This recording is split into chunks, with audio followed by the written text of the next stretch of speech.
Hello and welcome to Janette's TV and Janette's TV podcast. I'm your host, Janette Burke, coming live at you from King Street in the heart of Toronto for the Toronto International Film Festival. Yeah, we're going to be covering interviews, red carpets, celebs, screenings, parties, in conversations with. So stay with us because we're going to have lots of great footage. Now, before we get into today's episode, I want to remind you that if you haven't already done so, please click the link below to subscribe to our YouTube channel. And also remember that you can support us in one of two ways as we continue to bring you the best lifestyle content on the internet. The first way is through our Patreon. We have the link, you can check that below, and no donation is too big or too small. And you get perks. So check that all out. We also have these incredible t-shirts and sweatshirts in your favorite color and size. They come with either the Janette's TV logo and tagline or your choice of an inspirational saying made by me and a previous guest in a previous episode. It includes shipping and handling with your order, and it's conveniently shipped straight to your front door. Now on with today's episode.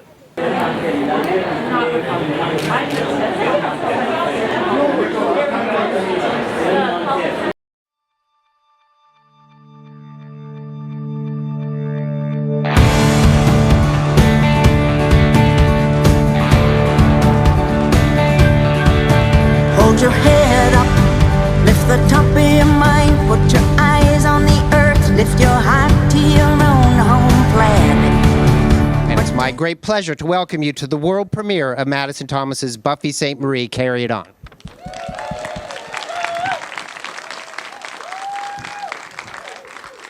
I'd like to thank our lead and major sponsors, Bell, RBC, Bulgari, and Visa for their continued support. Thank you to our major supporters, the Government of Canada, the Government of Ontario, Telefilm Canada, and the City of Toronto for their continued support. This film plays as part of the TIFF Docs program, generously sponsored by A&E Indie Films. The film is eligible for the Amplify Voices Award, presented by Canada Goose, the People's Choice Award, and the People's Choice Documentary Award. Vote for your favorite films at tiff.net/vote. We'd like to thank White Pine Pictures and Eagle Vision for providing us with the movie tonight. Big thanks to Peter Raymond and Andrew Munger for helping me bring it here too. I'm extremely proud to be up here to introduce this film and the team that put it together. I've seldom seen a portrait film with the energy and vitality of this one. It's beautifully directed by Madison Thomas, edited very sharply edited and exhaustively researched. It features some extraordinary guests who love and respect for the film subject leaps off the screen, which is good because this subject deserves it. There's no one in the music industry more iconic than Buffy Sainte-Marie. She's groundbreaking in every sense of the word and a true artist. It's an amazing reminder for everyone who needed to be reminded and an enormous pleasure for those who didn't as well. Please join me in welcoming the executive producer from Eagle Vision, Lisa Meaches, and Stevie. Thank you. Mic check, mic check. Can you guys hear me? Mic check. Is that? I need to use your mic. There you go. Mic check. Is that better? Well, welcome everybody. First of all, I'd like to acknowledge this traditional territory. The ancestors that once lived here, I acknowledge them. I come from Treaty 1 in Manitoba, and with me is my daughter, Stevie. Let's give her a nice big round of applause. She's my assistant today. First of all, I'd like to begin by saying a little blessing for this film and all of us in this audience. So if you can please just sit where you are and think of all your loved ones back home. And please keep in mind that the cast and the crew and my producing partners, Buffy Sainte-Marie, we worked really, really hard. So I want to acknowledge all of their work and all of the ancestors that guided us through this process. Chimigwich, Bajumashumas, Bajunukamis, Pindigashi, Quadishnakas, Makinakturam, Mushkikion and Stishnakas, Makidatudam. Grandmothers, grandfathers, I ask you for blessings on this day and gratitude shown for everybody that's here. Grandmothers, grandfathers, I want to acknowledge the TIFF family that is bringing us together on this great day. Grandmothers, grandfathers, the cast and the crew and Buffy, we worked really hard at bringing this film to light. And I want to thank you for that, grandmothers, grandfathers, all of those that had taken part in this. We worked hard. And I hope that it helps the people understand the trials and tribulations that we've gone through and their survival and tenacity of Buffy Sainte-Marie. Chimigwich, chimigwich, chimigwich. Hi, hi. Thank you so much. And now I'd like to introduce to you the most amazing project that I've ever had a chance to work on. I know I speak on behalf of our Eagle Vision family, my brother and my business partner, who I don't do anything without. Mr. Kyle Irving is here. I'd like to acknowledge him and everything that he brings into our world, to Madison's world and to Buffy's world. So Chimigwich and to Gilles Pecan and all the entire Pecan family. I'd like to now... Thank you, Stevie.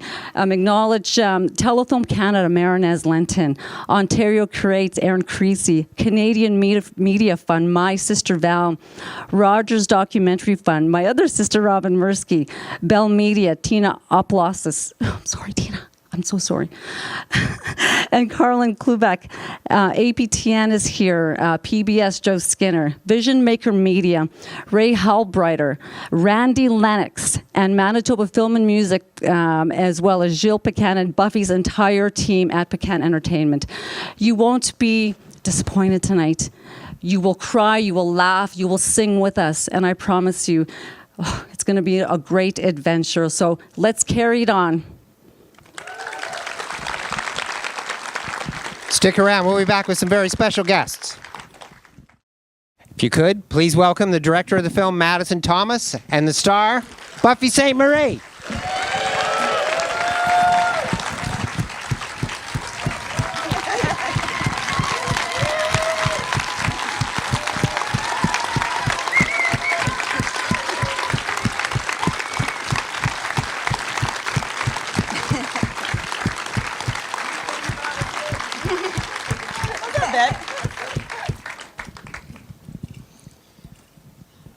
All right. Sorry, I'm just doing the scan for my friends. Hi, everyone. So maybe you guys could start off by congrats on the film. Thank you so much. Great job. Maybe you could talk a bit about how it started, how you guys got together, and how it developed. For sure. So I came onto the project about 1.5 years ago. Eagle Vision Productions, who are here in the audience, my lovely Eagle Vision family. Woo! Who I've been working with for pretty much my entire career. They first brought up the project to me, and I think my eyes went, triple the size they are at the thought of doing a documentary on Buffy Sainte-Marie. So it was a real easy yes. And then had to meet Buffy via Zoom because pandemic days. And I honestly was thrilled my camera was not working that day because I was sweating bullets. I was nervous as all heck, and I got to hide that for the first meeting. So a little less nervous now. And for me, at first I didn't want to make a documentary. Joan Prowse had made a wonderful documentary about me called Buffy Sainte-Marie, A Multimedia Life, and I didn't want to make another one because I had considered, so many documentaries are just kind of talking heads and kind of boring, and I thought, I already told my story, and I like to do things that are creative for me.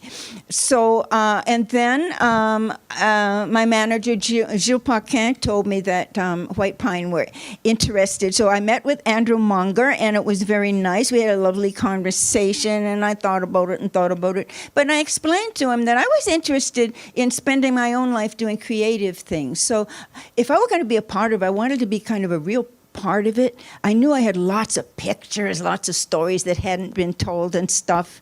And so I kind of wanted to be a part of that creative team. And then when Eagle Vision also were involved, I was even more thrilled because I had worked with Lisa Meaches on some other occasions, and I had really respected her work too. So at first, it was a little confusing because when we were first working, it's like the email chain was so long and I was just getting everybody's email. But what happened was that we kind of split into teams so that pretty soon it was mostly just Andrea Warner, who's here. Andrea is the writer, and she had written my biography. And so she was our head writer, and of course you saw her on the screen. As the Buffy expert. and so it was the three of us, and it was really quite creative.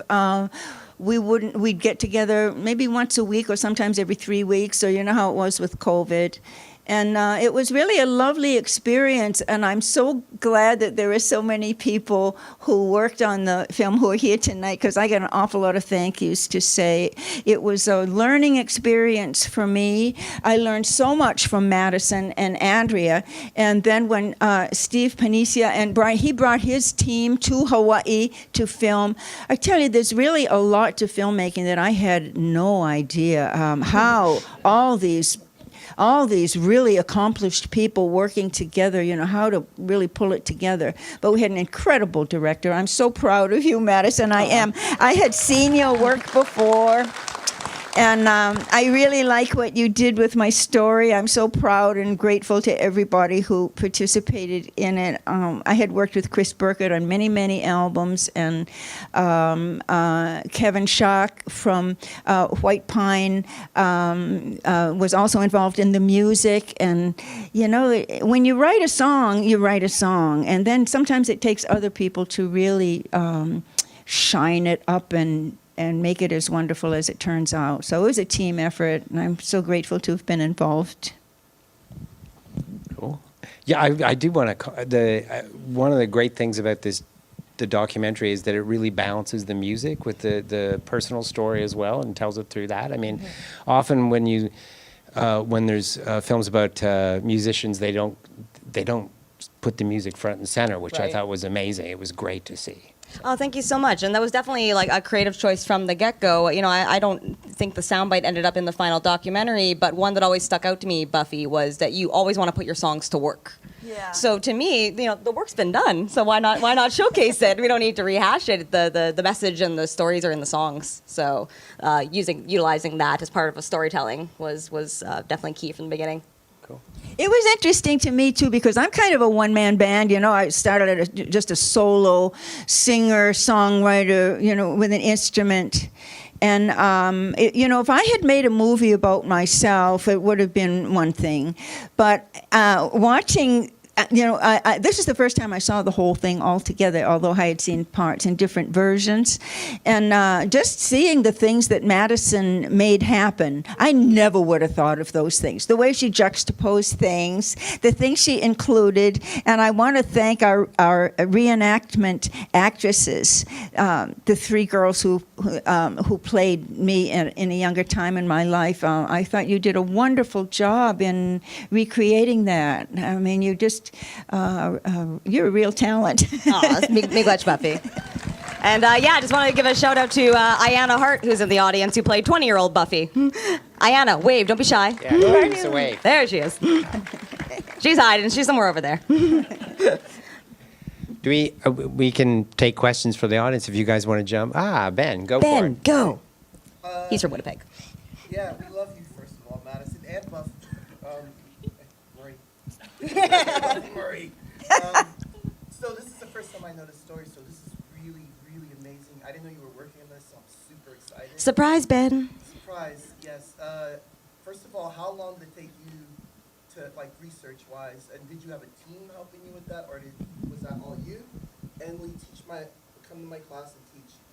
I'll answer that question first. Question was, how long did it, Ben didn't know that much about Buffy, but loved the film, and you want to know how long it took to research the film? Yes. And the class thing, but you can handle that one. Yeah, I'll start at the end. Yes, I'll definitely come teach a class, Ben. That answer is always yes to that.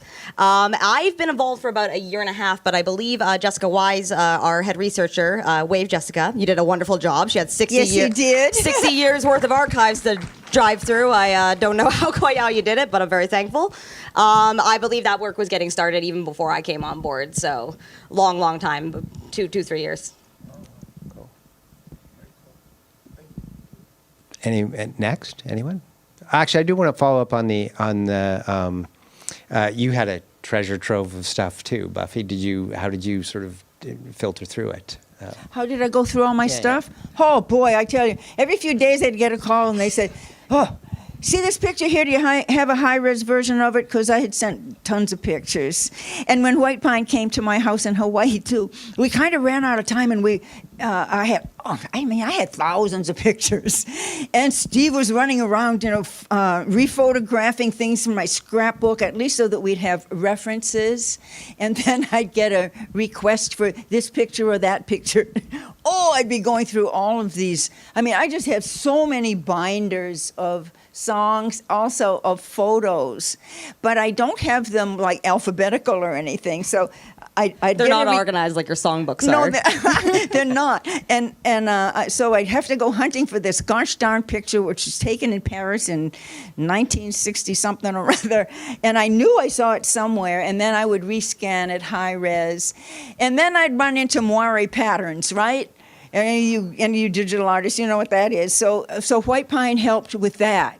The White Pine team helped with reprocessing some of the photos that I had that were not, they just made them better and made them usable. And, it was really interesting to work with kinds of technicians that I didn't even knew existed before. Also, we had... I wasn't the one who decided what was going to remain in the movie and out. I always felt like I was overkilling and sending too much, but Never. Boy, oh boy, you sure packed it in there, girl. Well, and we were so thankful for your notes all the way through, Buffy. It just made the film stronger and more personal every single step of the way. So thank you so much for being such an active collaborator.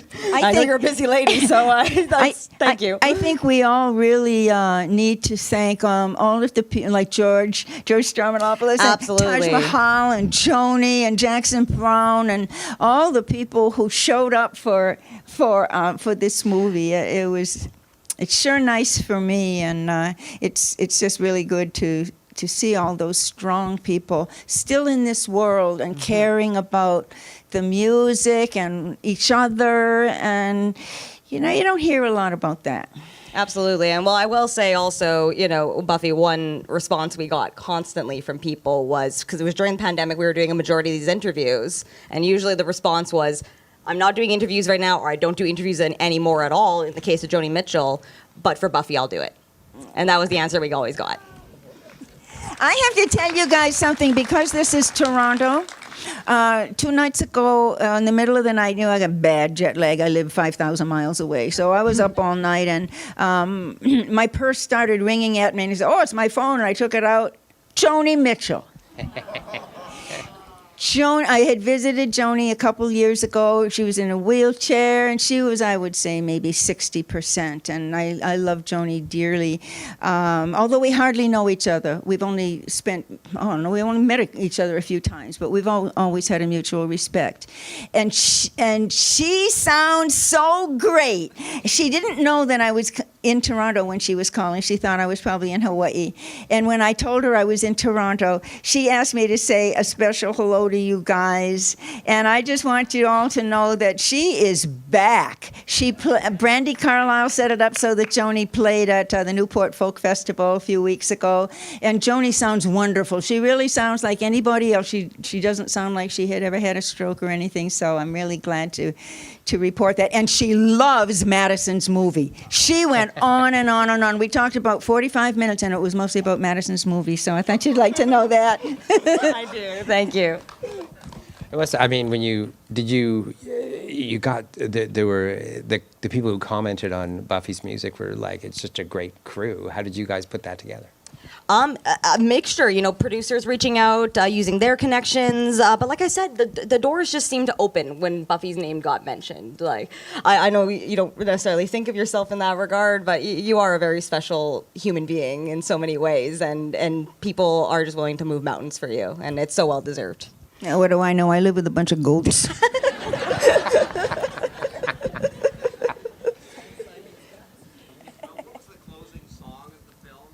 Question was, what was the closing song of the film? The one that played over the credits. That's Star Walker. Personal favorite of mine, and what you always end your shows with. Star Walker. You know, I do a lot of songs that are really hard to take. Yes. And you know, like it said in the movie, I'm a teacher. I'm trying to inform people. I'm trying to give them the gift of information. I'm not trying to insult them or hurt them or get retribution or be mad at them. I'm just trying to give them something. But some of my songs, like My Country 'Tis of Thy People You're Dying, or Now That the Buffalo's Gone, they're painful. They're painful for what happened to us and the people who are descendants of the people who did these things in the world. And when I sing a song like that, I'll always follow it with something super positive. I really believe that music can really hurt you, but it can also really be healing and medicinal. And so I'm always very careful to follow one of those hard-hitting songs with something like Star Walker or Carry It On or You Got to Run. Yeah, behind that, yeah. I work at Native Canadian Centre of Toronto. I just wanted to say a few words for mentioning the centre. And also I wanted to mention we have some of our elders here in this row down here. Elders from the centre, give a wave. And I just wanted to say thanks for mentioning the centre. Oh, Chimegoj for being here. Thank you so much. Kinanoskomitin. And there was somebody, yeah, go ahead. Right, we'll do the lady in the middle and then we'll go back. I didn't see you, sorry. We'll do that one and then go back. Go ahead. Two questions for Buffy. One, you've been kind of creative your whole life. What's an upcoming creative project that you're working on? Okay, so first question is, you've been creative your entire life. What's an upcoming creative project that you're working on? And the second one is? The second one is, you've been an activist your whole life as well. What's one wish you would wish to come true? You've been an activist your entire life. What wish would you like to come true? You always get the toughest questions. Well, it's kind of... That seems like 5 questions, really. I would really love to see the Cradle Boy Teaching Project come to Canada, but I don't want to be an administrator.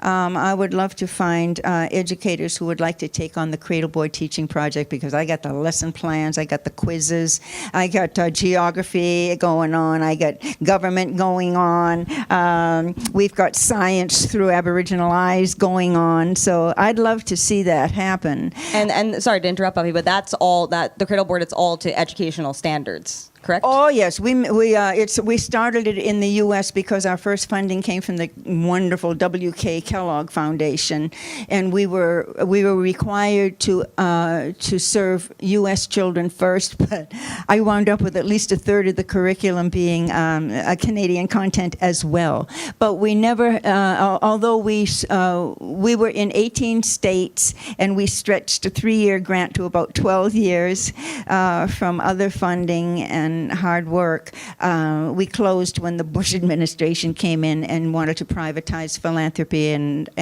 we were working with NASA at the time on a high school astronomy project. And when that happens, the personnel all changes, so you don't know anybody anymore. So I realized at that point that I better go back on the road and make some money in order to support my scholarship foundation. So that's what I did. So I'd love to see that happen. With regard to what activism, thank you for asking the question. I would really love to see the Pope, who I like very much. I really admire Pope Francis.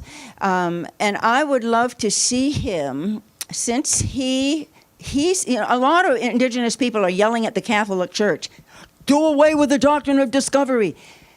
In their perspective, they have already gotten rid of the doctrine of discovery. They abandoned that a long time ago. However, the countries that were colonized with under the words of the doctrine of discovery, which says to force their persons into perpetual slavery, to kill them and to take all of their land. See, the countries that were colonized under that rule it's still in their books. So don't tell me that was a long time ago. The 15th century was a long time ago. Ruth Bader Ginsburg used the doctrine of discovery to defeat the Oneidas. And that wasn't very long ago. And she regretted it for the rest of her life, but she did it. She wrote the majority opinion, believe it or not. That's how ignorant even the smartest people are about Indigenous things. So I would like to see the Pope at the United Nations explaining to the nations of the world that this doctrine of discovery is bad. We've already abandoned it. Why don't you abandon it too? Because it's not just Indigenous people in Canada and the US, and Central America and South America. It's Indonesia, it's Africa. It's even the people in Scandinavia, the Indigenous people there. Because the thing said that if explorers are out exploring and come upon human beings, they didn't even call them human, inhabitants they called them, then they were supposed to be enslaved or killed. And anyway, we want the land. So if we could only get the Pope to explain that to the nations of the world, if we could only get the Pope to ask the nations of the world to follow that kind of example, it could make some difference, I think. Anyway, that's the answer to the question, and thank you for asking. Let's get rid of the doctrine of discovery one way or another. We can do one more. I missed somebody at the back there. You tried to ask a question later or earlier. Sorry. What's your next musical project? Well, I'm going to the National Arts Center next week. Oh, wait a minute. We have a concert in St. Catharines. What was that, Saturday night, I think. And, at the National Arts Center, there, you know what the beautiful Van Gogh and Monet immersive art shows are, you know, where there are paintings just everywhere swirling around you. Well, Gilles Paquin, my manager, he's the one who's doing that. And that's what's going to happen at the National Arts Center on September 16th, I think. It's going to be a tribute show of other artists doing my songs. And my artwork is going to be presented immersively throughout the entire place, and I am so excited about it. And then I have a concert in Vancouver, and then I'm going to go home with the goats. And I'm going to stay there as long as I can, and I'm not going to come back until the airlines are fixed, because both WestJet and Air Canada gave me a real hard time. Oh, I was stranded for a long time, so I don't want to do that anymore until they're fixed. WestJet, Air Canada, if you're listening, Buffy ain't coming back till it's fixed. Well, I'm sorry about that, but I'm really glad you're here. I'm afraid we have to wrap it up. When is the film getting released? Do you know? Producers, I'm bad with dates. It will be on PBS in the States and Bell Media here and Crave. Okay. Yeah, well, so look out for future dates. I'm sorry, I'm awful at remembering this stuff. But that's good. That's great. Thank you guys so much for the film. Thank you so much for having us, Steve. Thank you. Thank you, everyone. Thanks for coming.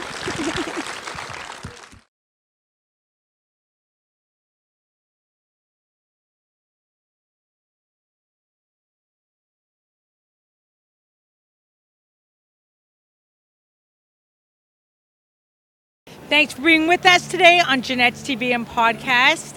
I'm your host, Janette Burke, signing off.